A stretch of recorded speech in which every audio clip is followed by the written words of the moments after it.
اما بعد فاعوذ باللہ من الشیطان الرجیم بسم اللہ الرحمن الرحیم الصلاۃ والسلام علیک یا رسول اللہ وعلی آلک واصحابک یا حبیب اللہ۔ ایک بار پھر قیامت کی نشانیاں ایپیسوڈ لے کر حاضر ہیں، اور آج کی ایپیسوڈ بڑی امیزنگ ہے۔ ایک ایسا تفصیلی واقعہ ہے کہ جب اس کو سنتے ہیں پڑھتے ہیں تو ایمان تازہ ہو جاتا ہے۔ آج ہم کون سی ایپیسوڈ قیامت کی نشانیوں میں لائے ہیں؟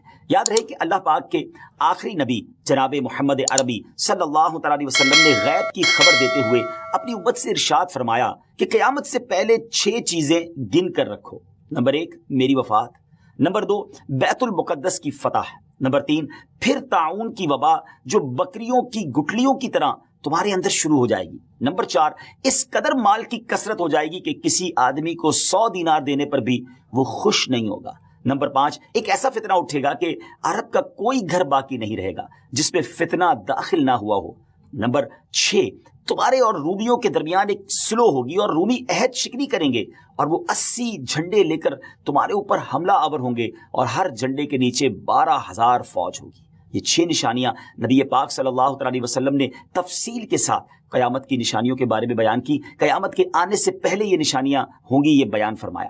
اس حدیث پاک میں جو دوسری نشانی بیان کی گئی یعنی بیت المقدس کی فتح، اس بارے میں آج کی ہماری ایپیسوڈ ہوگی۔ یہ تو آپ نے سنی لیا کہ حدیث پاک میں اسے قیامت کی نشانی کے طور پر فرمایا گیا ہے۔ اس بارے میں مزید بات کرنے سے پہلے آئیے پہلے ذرا بیت المقدس کے بارے میں کچھ سنتے ہیں کہ یہ کس جگہ کو کہا جاتا ہے اور اس کی تاریخ کیا ہے۔ بیت المقدس مسلمانوں کا قبلہ اول ہے۔ یہ فلسطین کے شہر القدس میں واقع ہے۔ بعض نے اس شہر کو بھی بیت المقدس کہا ہے۔ بیت المقدس کی تاریخ دیکھیں تو اس میں کوئی شک نہیں کہ بیت المقدس یہودیوں، عیسائیوں اور مسلمانوں تینوں کے ادیان یعنی تینوں کے ریلیجن کے لیے مقدس مقام کی حیثیت رکھتا ہے۔ اس کو القدس کا نام کیوں دیا گیا؟ اس کے بارے میں حکیم الامت مفتی احمد یار خان نعیمی رحمۃ اللہ تعالی لکھتے ہیں کہ چونکہ اس زمین میں حضرات انبیاء کے مزارات بہت ہیں، اس لیے اسے قدس کہا جاتا ہے۔ زمین کا یہ ٹکڑا انبیاء اور صلحاء یعنی نیک لوگوں کا مرکز رہا ہے۔ حضرت سیدنا سلیمان علیہ نبینا علیہ الصلوۃ والسلام کا مزار مبارک بھی اور عالم اسلام کی مشہور و معروف مسجد اقصی بھی اسی شہر میں واقع ہے۔ رہی یہ بات کہ اس کا سنگ بنیاد کب رکھا گیا، تو اس بارے میں یہ کہا جاتا ہے کہ کعبہ معظمہ کی بنیاد ڈالنے کے 40 سال بعد سیدنا آدم علیہ نبینا علیہ الصلوۃ والسلام یا ان کی اولاد میں سے کسی نے اس کی بنیاد ڈالی۔ پھر اس کی تعمیر حضرت سیدنا سام بن نوح علیہ نبینا علیہ الصلوۃ والسلام نے کی۔ پھر ایک عرصے کے بعد حضرت سیدنا داؤد علیہ نبینا علیہ الصلوۃ والسلام نے بیت المقدس کی بنیاد اسی مقام پر رکھی جہاں حضرت سیدنا موسیٰ علیہ نبینا علیہ الصلوۃ والسلام کا خیمہ نصب کیا گیا تھا۔ اس عمارت کے پورا ہونے سے قبل حضرت سیدنا داؤد علیہ نبینا علیہ الصلوۃ والسلام کی دنیا سے وفات کا وقت قریب آ گیا، تو اب آپ نے اپنے بیٹے حضرت سیدنا سلیمان علیہ نبینا علیہ الصلوۃ والسلام کو اس کو مکمل کرنے کی وصیت فرمائی۔ حضرت سلیمان علیہ نبینا علیہ الصلوۃ والسلام نے کمال کا انتظام کیا۔ آپ نے انسانوں سے نہیں بلکہ جنوں کی ایک جماعت سے اس کام کو کروانا شروع کیا۔ 1 سال کا کام باقی تھا۔ اب ذرا غور کیجئے کہ جنات تعمیر کر رہے تھے، مگر آپ کے انتقال کا وقت قریب آ گیا۔ آپ نے غسل فرمایا، نئے کپڑے پہنے، خوشبو لگائی اور اس طرح تشریف لائے کہ عصا پر یعنی اپنے جو لاٹھی تھی اس پر ٹیک لگا کر کھڑے ہو گئے۔ ملک الموت حضرت اسرائیل علیہ الصلوۃ والسلام نے جن کا کام ہی روح قبض کرنا ہے، انہوں نے آپ کی روح اسی حالت میں اسی عالم میں قبض کر لی۔ اب اسی طرح آپ عصا پر ٹیک لگائے کھڑے رہے۔ جی ہاں، دنیا سے آپ جا چکے تھے، وصال فرما چکے تھے، مگر آپ کا جو مبارک جسم ہے وہ عصا پر ٹیک لگائے کھڑا رہا۔ یہ اللہ کی شان ہے۔ حضرت سلیمان علیہ الصلوۃ والسلام کا یہ معجزہ بھی ہے۔ یہاں میں ایک اور دلچسپ بات آپ کو بتاتا چلوں کہ جب حضرت سلیمان علیہ الصلوۃ والسلام حیات تھے تو جنات کو رات کی رخصت بھی مل جاتی تھی، وہ دن میں کام کرتے تھے۔ حضرت سلیمان علیہ الصلوۃ والسلام بھی آرام کرنے چلے جاتے تھے، مگر آپ چونکہ اب کھڑے ہی تھے تو اب جنات کو دن رات راؤنڈ دا کلاک کام کرنا پڑ گیا۔ ہر وقت وہ آپ کھڑے رہے تو آپ کو اجازت مانگتے تھے، لیکن کسی میں ہمت نہیں ہوتی تھی کہ وہ اجازت مانگنے آپ سے مانگے، تو آپ سے اجازت بھی نہیں مانگ سکتے تھے۔ اچھا، حضرت سلیمان علیہ الصلوۃ والسلام جو ہے وہ عصا پر کھڑے ہیں، نہ جسم میں کوئی تبدیلی آ رہی ہے۔ اللہ اکبر! یہ بھی اللہ کے نبی کی شان دیکھیں۔ اس کی تعمیر کی تکمیل چونکہ حضرت سلیمان علیہ الصلوۃ والسلام کے زیر نگرانی ہونی تھی، اس عمارت کو ہیکل سلیمانی بھی کہا جاتا ہے۔ بیت المقدس کی روشنی کا انتظام بھی نرالے انداز میں ہی کیا گیا تھا، وہ اس طرح کہ حضرت سلیمان علیہ الصلوۃ والسلام نے بیت القدس کی مسجد کو سنگ مرمر سے اور ہیروں، موتیوں اور یاقوت سے بنوایا، اور بیت المقدس کے گنبد کے سرے پر کبریت احمر یہ سرخ گندک جی تھی، اس کا اہتمام کیا۔ اس کی روشنی کئی میلوں تک پہنچتی تھی۔ اللہ اکبر! اچھا ناظرین، جیسے اس کی تعمیر کا وقت پورا ہونے لگا تو اللہ کی شان دیکھیں کہ آپ کے اس عصا کو، اس لکڑی کو دیمک نے کھایا اور آپ کا جسم زمین پر تشریف لایا۔ پھر لوگوں کو بھی پتہ چلا اور جنات کو بھی پتہ چلا کہ حضرت سلیمان علیہ الصلوۃ والسلام دنیا سے جا چکے ہیں۔ سبحان اللہ! اتنی شاندار یہ عمارت ہے۔ بیت المقدس کی خدمت کے لیے کثیر خادمین حاضری دیتے رہتے. ایک وقت ایسا آیا کہ حضرت سیدنا زکریا علیہ نبی علیہ الصلوۃ والسلام کے مبارک زمانے میں بیت المقدس کے خدام کی تعداد 4000 تھی اور خدام کے 27 یا 70 سردار تھے جن کے امیر سیدنا زکریا علیہ نبی علیہ الصلوۃ والسلام تھے. حضرت سیدنا آدم علیہ الصلوۃ والسلام سے لے کر حضرت سیدنا موسیٰ علیہ نبی علیہ الصلوۃ والسلام تک کعبہ یعنی بیت اللہ شریف ہی کعبہ رہا. پھر حضرت سیدنا موسیٰ علیہ نبی علیہ الصلوۃ والسلام سے لے کر حضرت سیدنا عیسیٰ علیہ الصلوۃ والسلام تک بیت المقدس قبلہ رہا. جب آقا کائنات جناب محمد رسول اللہ صلی اللہ تعالیٰ علیہ وسلم کی آمد ہوئی اور آپ نے اعلان نبوت فرما کر اسلام کی تعلیم اور اشاعت کا سلسلہ شروع کیا تو مکہ مبارک میں جتنا عرصہ رہے اس وقت تک بھی مسلمان بیت المقدس کی طرف رخ کر کے عبادت کرتے تھے. پھر نبی پاک علیہ الصلوۃ والسلام نے مدینے کی طرف ہجرت فرمائی اور ہجرت کے بعد مدینہ منورہ میں بھی مسلمان 16 یا 17 مہینے تک بیت المقدس کی طرف رخ کر کے نمازیں پڑھتے رہے. ہجرت کے 1 سال 5.5 مہینے کے بعد 15ویں رجب پیر کے دن مسجد بنی سلمہ میں نماز ظہر کے درمیان قبلے کی تبدیلی ہوئی اور اللہ پاک نے پیارے آقا علیہ الصلوۃ والسلام کی خواہش کے مطابق مسلمانوں کے قبلہ کعبہ کو فرما دیا اور اب مسلمان کعبے کی طرف رخ کر کے نماز ادا کرنے لگے. اس مقام پر آج بھی مسجد قبلتین قائم ہے. حضرت سلیمان علیہ الصلوۃ والسلام کے بعد بنی اسرائیل کے زوال کے ساتھ ہی بنی اسرائیل 2 حصوں میں منقسم ہو گئے، تقسیم ہو گئے.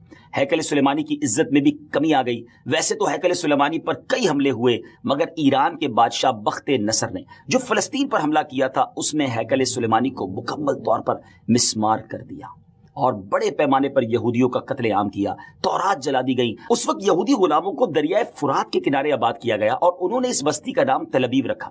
اس کے بعد ایران کے پہلے کسرا خسرو نے یہودیوں کو واپس فلسطین جانے کی اجازت دے دی. تب وہ جنوبی فلسطین میں آ کر آباد ہوئے اور ہیکل سلیمانی کی اثر نو تعمیر کی مگر یہ تعمیر بھی زیادہ عرصے قائم نہ رہ سکی اور 70 ہجری میں روم کے بادشاہ تیتس نے ایک مرتبہ پھر ہیکل سلیمانی پر حملہ کیا، اسے مسمار کر دیا اور یہودیوں کو فلسطین کے جنوبی حصے سے بھی نکال دیا. یوں فلسطین مکمل طور پر یہود سے خالی ہو گیا تھا. حضرت عمر فاروق رضی اللہ تعالیٰ عنہ کے عہد خلافت میں جب فلسطین فتح کیا گیا اس وقت وہاں عربی النسل قبائل آباد تھے. اسلامی لشکر کے سپہ سالار سیدنا ابو عبیدہ رضی اللہ تعالیٰ عنہ نے فتح یرموک کے بعد اسلامی لشکر کے ساتھ آپ دمشق آ چکے تھے.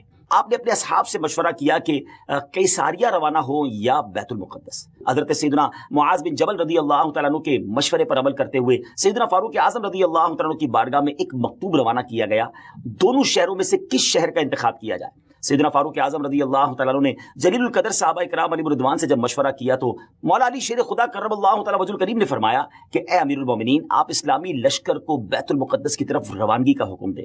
وہ پہلے بیت المقدس کو فتح کرے پھر قیصاریہ کی طرف جائیں کیونکہ رسول پاک علیہ الصلوۃ والسلام نے پہلے مجھے بیت المقدس کی فتح اور بعد میں قیصاریہ کی فتح کی خوشخبری دی تھی.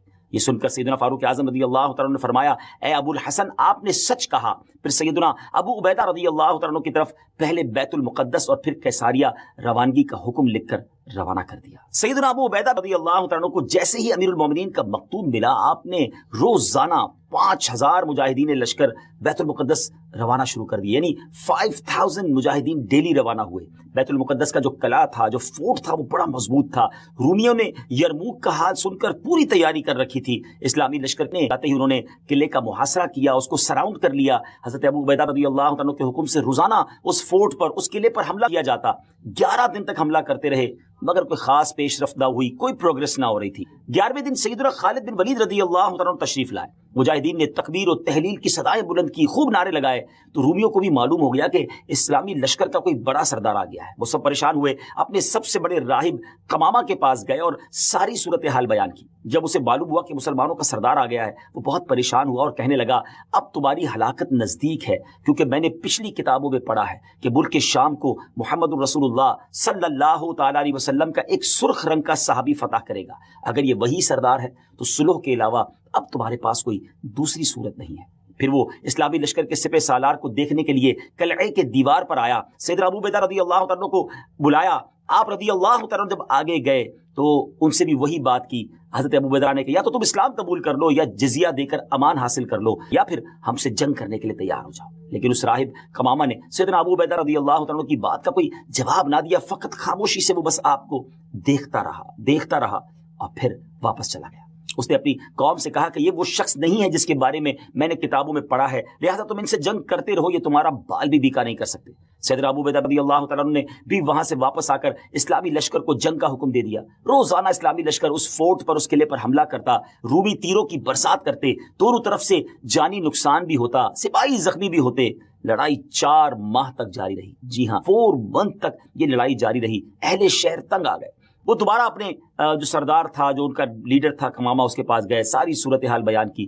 وہ نصرانی راہب جو تھا وہ پھر قلعے کی دیوار پر آیا اور سیدنا ابو عبیدہ رضی اللہ تعالیٰ عنہ سے کہنے لگا کہ ہم ہر حال میں تم سے جنگ کریں گے، البتہ ہمارے شہر کو صرف ایک ہی شخص فتح کرے گا جس کے اوصاف ہماری کتابوں میں لکھے ہوئے ہیں، وہ تم نہیں ہو۔ سیدنا ابو عبیدہ رضی اللہ تعالیٰ نے فرمایا کہ تمہاری کتابوں میں اس کے کیا اوصاف لکھے ہوئے ہیں؟ اس نے کہا وہ ہم تمہیں نہیں بتائیں گے، البتہ اسے دیکھ کر ہم فوراً پہچان لیں گے کہ یہ وہی شخص ہے۔ ہاں اگر تم اس کا نام جاننا چاہتے ہو تو ہم اس کا نام بتا سکتے ہیں۔ اللہ اکبر، ان کی کتابوں میں اس صحابی کا نام بھی موجود تھا۔ آپ رضی اللہ تعالیٰ نے فرمایا کہ ٹھیک ہے، تم اس کا نام ہی بتا دو۔ اس نصرانی راہب نے کہا کہ جو شخص ہمارے اس شہر کو فتح کرے گا وہ محمد رسول اللہ صلی اللہ تعالیٰ علیہ وسلم کا صحابی ہوگا، اور اس کا نام عمر بن خطاب ہے، جو فاروق کے لقب سے مشہور ہوگا، اور وہ نہایت سخت گیر ہوگا، اللہ کے کاموں میں کسی ملامت کرنے والے کی ملامت کی پرواہ نہ کرے گا۔ سیدنا ابو عبیدہ رضی اللہ تعالیٰ عنہ نے جیسے ہی یہ سنا تو مسکرا دی اور خوش ہو کر فرمایا فتحنا البلد ورب الکعبہ، رب کعبہ کی قسم ہم نے اس شہر کو فتح کر لیا۔ پھر آپ اس راہب کی طرف متوجہ ہوئے اور فرمایا تم جن کا ذکر خیر کر رہے ہو وہ ہمارے خلیفہ ہیں، ہمارے نبی علیہ الصلوۃ والسلام کے جلیل القدر صحابی ہیں۔ راہب نے کہا اگر واقعی ایسی بات ہے تو تم جنگ موقوف کر دو اور انہیں یہاں بلاؤ، اگر ان میں تمام صفات وہی ہوئی جو ہمارے علم میں ہیں تو ہم ان کے لیے شہر کے دروازے بغیر جنگ کے کھول دیں گے اور ان کو جزیہ بھی ادا کریں گے۔ آپ رضی اللہ تعالیٰ عنہ نے یہ بات منظور فرما لی۔ نصرانی راہب سے گفتگو کرنے کے بعد سیدنا ابو عبیدہ رضی اللہ تعالیٰ عنہ نے جب وہ تشریف لائے اور نصرانی راہب سے ہونے والی گفتگو کی تفصیلات لشکر میں سب کو بتائی تو تمام مجاہدین خوش ہو گئے۔ ایک مکتوب جس میں تمام تفصیلات انہوں نے لکھی سیدنا عمر فاروق رضی اللہ تعالیٰ عنہ کی بارگاہ میں انہوں نے پیش کر دی، اور وہاں وہ خط بھیج دیا گیا۔ اللہ اکبر، جب یہ خط مدینہ منورہ پہنچتا ہے، حضرت سیدنا میسرہ بن مسروق رضی اللہ تعالیٰ عنہ مدینہ منورہ پہنچتے ہیں، بارگاہ فاروقی میں حاضر ہوئے، سلام عرض کیا، فرمایا خوشخبری لائے ہو؟ عرض کیا رب کعبہ کی قسم خوشخبری ہے۔ پھر وہ مکتوب بارگاہ فاروقی میں پیش کیا گیا۔ سیدنا فاروق اعظم رضی اللہ تعالیٰ عنہ نے جب مکتوب پڑھا، صحابہ کرام سے مشورہ کیا اور اس ملک کے شام کی طرف سفر کا ارادہ کر لیا، تیاری شروع فرما دی۔ امیر المومنین سیدنا فاروق اعظم رضی اللہ تعالیٰ عنہ کا بیت المقدس جب جانے کا فیصلہ ہوا، یہ خبر سن کر مدینہ منورہ میں خوشی کی لہر دوڑ گئی۔ اپنے سفر کا آپ آغاز فرماتے ہوئے سب سے پہلے آپ مسجد نبوی شریف میں آئے، آپ نے 4 رکعت نماز ادا کی نبی پاک علیہ الصلوۃ والسلام کی بارگاہ میں، حضرت ابوبکر صدیق رضی اللہ تعالیٰ عنہ کی بارگاہ میں سلام پیش کیا۔ پھر اس کے بعد حضرت عمر فاروق رضی اللہ تعالیٰ عنہ نے اپنا سفر شروع کر دیا۔ مولا علی کرم اللہ تعالیٰ وجہ الکریم کو اپنا نائب مدینے میں مقرر کیا اور چند اصحاب کو ساتھ لیا، اور اب ملک کے شام کی طرف روانہ ہو گئے۔ آپ رضی اللہ تعالیٰ عنہ کے سفر کی یہ نوعیت ہوتی تھی کہ نماز فجر کے بعد سفر طے فرماتے اور ظہر کے وقت کسی مقام پر ٹھہر جاتے، وہاں اپنے اصحاب کو واضح و نصیحت فرماتے، اللہ عز و جل کا خوف، عبادت کا تذکرہ، آخرت وغیرہ پر مشتمل بیان فرماتے، اور اس کے بعد ستو اور کھجور وغیرہ سے اپنا لنچ کرتے تھے۔ کیسا سادہ کھانا تھا امیر المومنین کا۔ جن جن راستوں سے آپ گزرتے تھے وہاں کے لوگ اپنے مقدمات، اپنی عرضیاں لے کر آپ کے پاس آتے، قرآن و حدیث کی روشنی میں آپ ان کا فیصلہ بھی فرماتے جاتے، یہاں تک کہ ملک شام کی سرحد میں داخل ہو گئے۔ اللہ اکبر، آپ نے عربی شاہ سواروں کا ایک قافلہ دیکھا۔ سیدنا زبیر بن عوام رضی اللہ تعالیٰ عنہ وہ آگے بھیجا کہ معلوم کرو یہ لوگ کون ہیں۔ حضرت زبیر بن عوام رضی اللہ تعالیٰ عنہ نے خبر دی کہ حضور جو لشکر اس وقت آپ کا بیت المقدس میں انتظار کر رہا ہے، اس لشکر والوں نے ایک دستہ بھیجا ہے کہ خوشخبری لے کر آئیں کہ امیر المومنین تشریف لا چکے ہیں یا نہیں۔ پھر وہ قافلہ سیدنا فاروق اعظم رضی اللہ تعالیٰ عنہ کی بارگاہ میں حاضر ہوا، ہدیہ سلام کے بعد کہا، مصافحہ کیا، دست بوسی کی، اور فاروق اعظم رضی اللہ تعالیٰ عنہ نے ان سے پوچھا کہ تم لوگ یہاں کس لیے آئے ہو؟ عرض کی حضور اے امیر المومنین، آپ کی تشریف آوری کے انتظار میں پورا اسلامی لشکر اپنی آنکھیں بچھائے، پلکیں بچھائے ہوئے ہیں، اور گردنیں اٹھا اٹھا کر لوگ مدینہ منورہ سے آنے والے راستے پر نظریں جمائے ہوئے ہیں۔ ہر شخص آپ کے دیدار کے لیے بے چین ہے، لہٰذا اسلامی لشکر کے سپہ سالار حضرت سیدنا ابو عبیدہ رضی اللہ تعالی عنہ نے آپ کی بارگاہ میں خبر معلوم کرنے کے لیے بھیجا ہے۔ حضور اگر آپ اجازت دے دیں تو میں جلدی واپس جا کر لشکر کو آپ کی آمد کی خوشخبری سنا دوں۔ آپ رضی اللہ تعالیٰ عنہ نے اسے اجازت دے دی۔ اس قافلے نے لشکر اسلام میں پہنچ کر سب کو خبر دے دی کہ الحمدللہ امیر المومنین شام کی حدود میں داخل ہو گئے ہیں۔ ہر شخص چاہتا تھا کہ وہ جائے استقبال کے لیے، مگر سیدنا ابو عبیدہ رضی اللہ تعالیٰ عنہ نے لشکر کو وہیں ٹھہرنے کا حکم دیا اور خود امیر المومنین کی بارگاہ میں استقبال کے لیے حاضر ہو گئے۔ سیدنا ابو عبیدہ رضی اللہ تعالیٰ عنہ کا قافلہ امیر المومنین کے اس مدینے سے آنے والے مدنی قافلے سے ملا